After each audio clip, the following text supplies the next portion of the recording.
सुधीर चौधरी तिहाड़ का सर्वे करके आया, वो कम पड़ गया सर्वे। एक बार बीजेपी की सरकार तो जाए, उसके बाद आप देखिएगा कितने पत्रकार अभी तिहाड़ का रास्ता देखेंगे। बहुत सारा सर्वे होगा तिहाड़ का, होने तो दीजिए आप एक बार। खैर आप लोग तो बड़े बेशरम इंसान हैं, आपको तो नंगा कर दिया गया मध्य प्रदेश के अंदर, मध्य प्रदेश के मुख्यमंत्री शिवराज सिंह चौहान के द्वारा, तब आप नहीं बोले। आपकी तो वो फजियत हुई कि आपकी हालत आज गोदी मीडिया के तौर पर कर दी गई, तब आप कुछ नहीं बोले। आप अपना जमीर कहीं गिरवी रख के आए हुए हैं, उस अपने गिरवी रखे जमीर को समर्थन में। अगर कल को मीडिया ये कहेगी कि भैया ये गोबर नहीं है च्यवनप्राश है, चाट लोगे आप। बात कही शुभमन गिल की, तो उस खिलाड़ी ने शतक जड़ दिया। शतक जड़ने के बाद लोग उसकी बहन के इंस्टाग्राम अकाउंट पे जाकर उसके साथ रेप करने की बात लिखते हैं। आप सोच के देखिए हमारे देश के लोगों की मानसिकता कितनी खराब हो गई है। क्या इन्होंने किसी नारी की कोख से जन्म नहीं लिया? क्या इन्होंने किसी माँ से जन्म नहीं लिया? ये जो किसी बहन बेटी को ऐसा लिख रहे हैं। अरे तो ब्रजभूषण शरण सिंह के कहने से क्या होगा, ये बताइए ना आप मुझे। ब्रजभूषण शरण सिंह के कहने से क्या होगा? जो महिला पहलवानों ने उनके ऊपर आरोप लगाए, महिला पहलवानों का होगा और साथ में ब्रजभूषण शरण सिंह का होगा। ब्रजभूषण शरण सिंह कोई इतना बड़ा माफिया हो चुका है, आज की डेट में इतना बड़ा दादा हो चुका है कि देश के प्रधानमंत्री का मुंह नहीं खुल रहा है ब्रजभूषण शरण सिंह के लिए। भाई ब्रजभूषण शरण सिंह हो गया या क्या हो गया है? एक बात आप मुझे बताइए, आज 30 दिन से ज्यादा हो गए देश की बेटियों को यहाँ सड़कों पर बैठे हुए, लेकिन कोई पूछने वाला नहीं है। खासकर देश की मीडिया और देश की सरकार, कश्मीर से कन्याकुमारी तक हर आदमी का समर्थन आ रहा है। छोटे से छोटे बच्चों से लेकर बड़े से बड़ा हर एक आदमी आज यहाँ पर आ रहा है। ये देखिए अभी मेरे पास में दो मेरे भाई बैठे हैं, छोटे पंजाब से आए हैं, और पूछे किस लिए आए बाबू यहाँ पर? पहलवानों के लिए आए हैं यहाँ पर। बाबू किस लिए आए हो? तलवारों के लिए। देखो पहलवानों के लिए लोग बच्चे यहाँ पर आए हुए हैं। आप ये सोचिए, मतलब देश के एक छोटे से छोटे बच्चे को भी ये बात पता चल गई कि वो यहाँ पर पहलवान बैठे हुए, उनको समर्थन देने के लिए आए हुए हैं। लेकिन आप ये देखिए, एक 70 साल के बच्चे को ये नहीं पता कि अभी तक यहाँ पर बेटियां बैठी हुई हैं। वो 70 साल का बच्चा अभी घूमने के लिए जापान गया हुआ है, ठीक है, और फिर जापान से आएगा तो आकर झूठे और हसीन सपने दिखाएगा। एक बात आप मुझे बताइए, ये देश के इंटरनेशनल फकीर जिन्होंने पूरे देश को फकीर बना दिया, ये फकीर कहाँ है इस टाइम पर? और जिस जंतर मंतर के फुटपाथ पे मैं अभी बैठा हूँ, ठीक इसी के पीछे एक डिस्को चलता था, सिलेंडर डिस्को। आज वो सिलेंडर डिस्को बंद हो गया है। वो सिलेंडर डिस्को इसलिए बंद हो गया, जब 10 रुपए सिलेंडर पे बढ़े तो यहाँ सिलेंडर डिस्को चलता था, लेकिन आज वो सिलेंडर डिस्को यहाँ नहीं चल रहा है। यहाँ से 2 से 3 मिनट की दूरी है पार्लियामेंट की जी।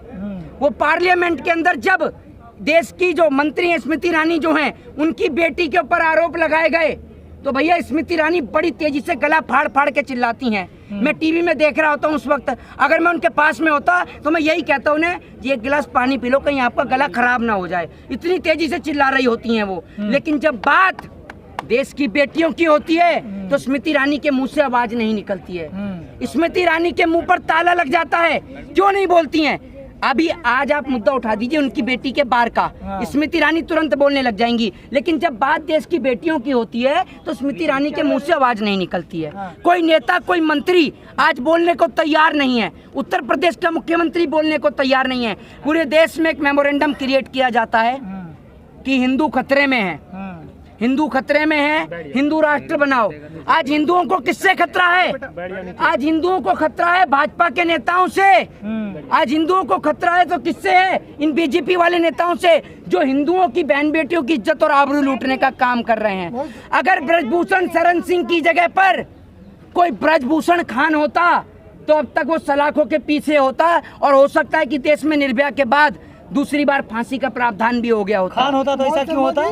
क्यों होता खान होता तो? खान होता तो इसलिए होता कि अभी मैं आपको बता दूं कि अभी यहाँ पर सारे बीजेपी के नेता बैठे होते, धरना और प्रदर्शन कर रहे होते। ठीक है जी। इस देश के अंदर आज इतनी बुरी हालत है कि हाथरस के अंदर एक बेटी के साथ बलात्कार हुआ। ठीक है जी। किसने किया आप सभी को पता है। एक बेटी की इज्जत और आबरू लूटी, किसने लूटी? भारतीय जनता पार्टी के एमएलए कुलदीप सिंह सेंगर।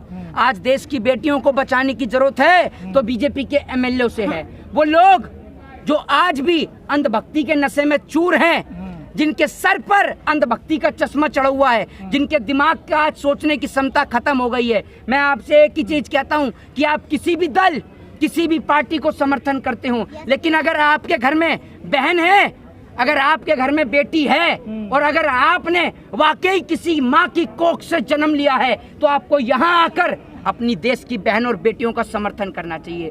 जब ये खिलाड़ी गोल्ड मेडल लेकर आते हैं, स्वर्ण पदक से इनको सम्मानित किया जाता है, तब तो ये भारतीय हो जाते हैं। और जब ये देश के खिलाड़ी इंसाफ की मांग करते हैं तब ये आंदोलन जाटों का हो जाता है, तब इनको जाट बता दिया जाता है। एक बात आप मुझे बताइए, सरकार ये दोहरा चरित्र कैसे कर रही है? दूसरी बात ये, आज देश के अंदर लोगों का मानसिक तौर पर लोग बीमार हो गए हैं।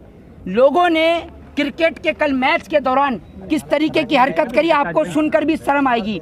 कल क्रिकेट के मैच के दौरान एक खिलाड़ी है जिसका नाम है शुभमन गिल, सुनिएगा जरा ध्यान से, और ये कोई हंसी का विषय नहीं है, ठीक है जी। आप जो हंस रहे हैं ना, एक बात आप मुझे बताइए, आपको तो यहाँ पर जितने भी पत्रकार हैं सबको अपनी बहन और बेटियों को लेकर आना चाहिए, अपनी माता को लेकर आना चाहिए और उन्हें दिखाना चाहिए कि आज देश की स्थिति क्या है। ये जो मेरा भाई अभी जो कह रहे हैं ना पत्नी को लेकर, ये जरा हंसने का विषय जरा कम कर दीजिए, ठीक है? आपके लिए मजाक का विषय होगा, कल को ऊपर वाला ना करे कि अगर आपकी बहन बेटी के साथ ऐसा हो जाए तो तब भी आप हंसेंगे क्या? रैली निकाल रहे हैं राजपूत लोग।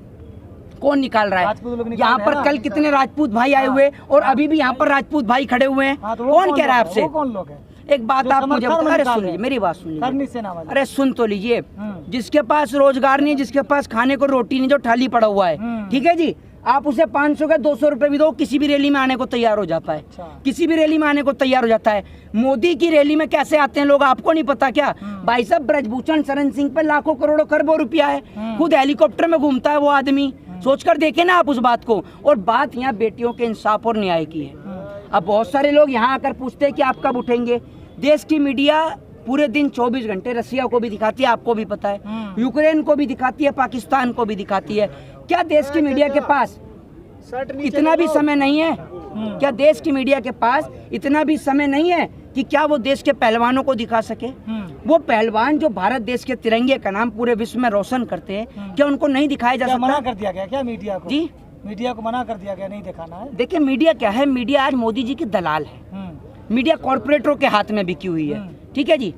मैं आपको बता दूं, भगत सिंह जो थे, भगत सिंह सख्त खिलाफ थे पूंजीवाद के, और आज इस देश के अंदर पूंजीवाद ही स्थापित हो चुका है।